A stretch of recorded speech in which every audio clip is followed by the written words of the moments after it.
My name's LucyTallents, and I'm with the Wildlife Conservation Research Unit at the University of Oxford. I'm a real advocate of online learning. I'm very excited by it, and I'm here to spark conversations with you guys about how we can best use it in order to fill all of the capacity building goals that we have.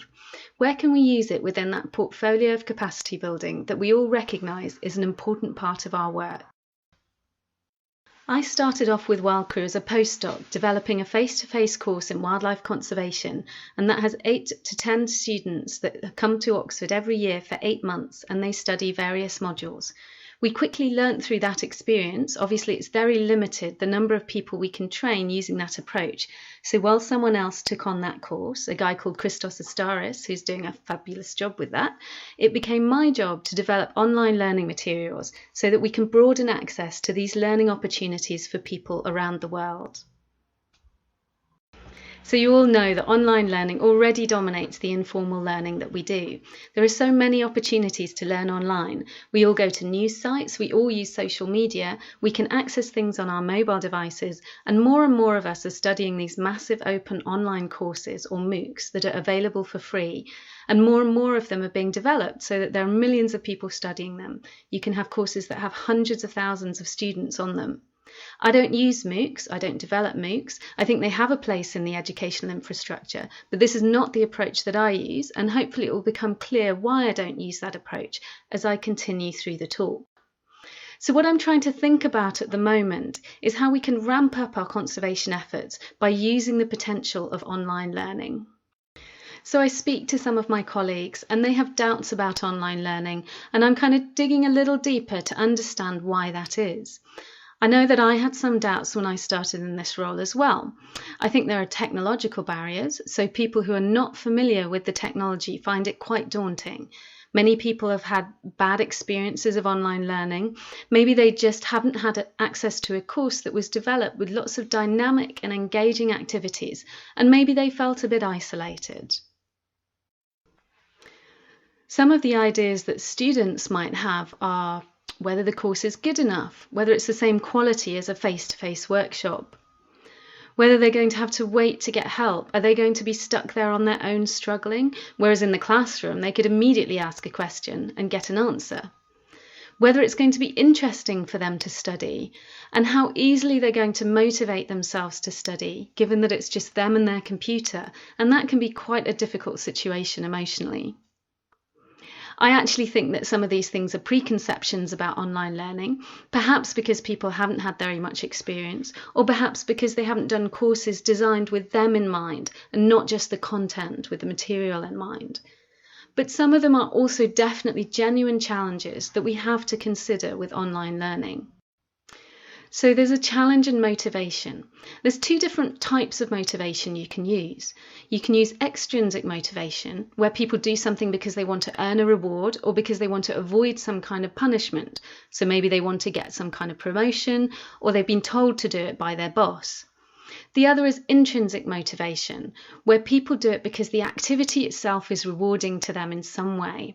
Maybe it's fun, maybe it challenges them, opens up their horizons, maybe it gives them a sense of belonging with a group of people who have the same interests as them, or maybe it gives them more of a sense of self-actualization and agency. These are all types of motivation that I want to try and build on and encourage in the way that I design online courses. We have to recognise there are lots of distractions. When people sit down at their computer, it's not like being corralled away in a classroom where you're told, this is what you're working on, get on with it. No, stop checking your email. You have to recognise that they're all battling all of these different things that are competing for their attention. And that means that you need to support them emotionally, and you need to recognise and maybe educate them in how to manage themselves and how to be convinced that what they do on the online course is benefiting them and it's in their interest to do. Of course, there are different cultural expectations of online learning. People from around the world have different experience of education in general. Some people will be expecting to just read stuff. Some people will be expecting much more rich learning experience than that. The other thing with cultural expectations is that people might have come through an educational system where they're quite a passive consumer of education, whereas I think in order to make learning strong, you have to get people active, you have to get them engaged and involved. So you need also for online learning to have a reliable internet connection. As I'll explain later, you don't have to have an internet connection all the time. It depends on the timing and the pace of the course. They are expensive to develop. Online courses are very front-loaded. You need to put a lot of effort in at the beginning to design them well, to test them, and to have all the activities thought out. But once you've got them, then they are cheaper to deploy than face-to-face courses. They're very easy to reuse and to repurpose for different groups of people, and it's very easy to scale them up, provided you have the technological capabilities and you have the teaching and support capabilities. These are some of my wonderful online students that I've been working with over the last year or so. And I want to think about what the benefits are for them of studying online. And this will be the same for you and for the colleagues that you work with. So one of the benefits is flexibility. They have a lot more choice about when and where they learn. Even if it's a full-time course, they have a choice about where they're using their computer to study those materials and how they fit it around all of their other commitments, so family commitments, work, field trips. That gives them a lot more control over the environment in which they learn. You can also give them choice about the pace of learning. You can build lots and lots of optional activities, and if it's a part-time course, then they can change the speed at which they learn. They can spend more time on the things that interest them or that they find difficult, or they can zip through them if they're finding them quite easy. You can give them support. So for people with different starting points, you can give them pre-learning activities. But most important, most key for me in this regard is people who are learning in a language that is not their native language. Online learning allows them to have more time to read things, to understand it, to check definitions, to check their language, to think about the ideas in their own language, and then take the time to frame their own responses and to write them down. So they don't instantly have to snap out an answer. They have time to think about it. You can also have individual discussion forums or groups where they're talking in their native language. So if you've got the resources to bring in people with different native languages to be teaching assistants, then you can give them the opportunity to discuss in their own language and then come back into a single language forum so that we all share the ideas that are generated there. And of course, we all want to widen access. We don't want to just limit this to the people that can get to the place where we've got a face-to-face workshop, who can afford to take the time out of their jobs to do that. I think that online learning is one great way to tackle this difficulty that we have in the limited funds that we have for capacity building. Benefits for conservation. It's more eco-friendly. You're not flying people everywhere all the time. There is evidence from the literature, and I've found from my own personal experience, that learning can be more durable for some skills. So for things like statistics that people often find very emotionally challenging, they've had bad experiences in the past, or conceptually challenging, then if you give them the opportunity to learn a small bite of something, apply it in their own work, discuss it, think about it and reflect on it, then they're more confident to use it in the future and they understand how to apply it. And they will remember it, rather than having floods of information over a one-week workshop where afterwards, a month later, they look at it and go, I can't remember how to do that anymore. It's more flexible. You can use it on a local or a global scale, and you can repurpose courses so that they're suitable for different local environments.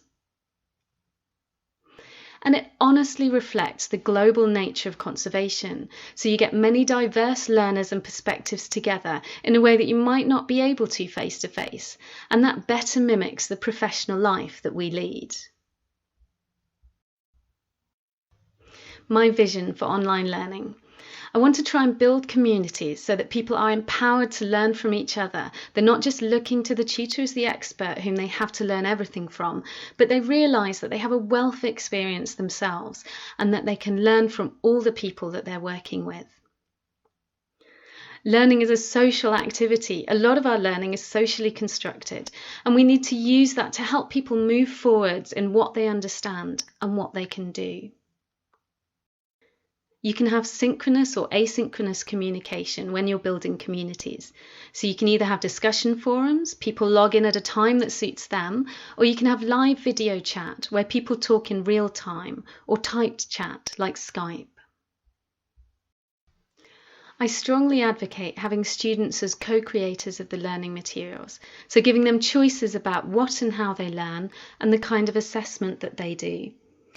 Giving them lots of opportunities for self-reflection, to think about what they've understood, what they haven't understood, and a chance to think about how they're going to apply what they've learnt. And use peer assessment. If they're able to evaluate and critically appraise other people's work, they start developing the skills to look at their own work and to improve it. It enhances their networking skills, cross-cultural understanding, and digital literacy, all of which are increasingly important in the world that we work in. Just a quick overview of some of the activities that we do. You may not be able to read all of the text, but I'll explain briefly what it is. So in the orientation, we have introduction forums where people say why they're doing the course and tell us a little personal information about themselves. We get a chance to discuss roles and responsibilities so that we have this negotiated agreement of how people behave online and what we're all doing to support each other and create a friendly community. We do a skills audit to get them thinking about what they already know and where their knowledge gaps are, and then we share these anonymised results in the group so that they can see where they lie on the spectrum of expertise. We have discussion forums. A lot of you are probably already engaged in these, even if only on social media. We build collaborative activities, so conceptual mind maps or data sets that everyone contributes their own data to. And there are opportunities for them to test their knowledge in these automated tests where they get feedback instantaneously on whether they got something right or wrong, and if they're wrong, there's additional information or pointers to where they might go back and revise. My students have some really positive online experiences, and I'll give you a moment to read these quotes.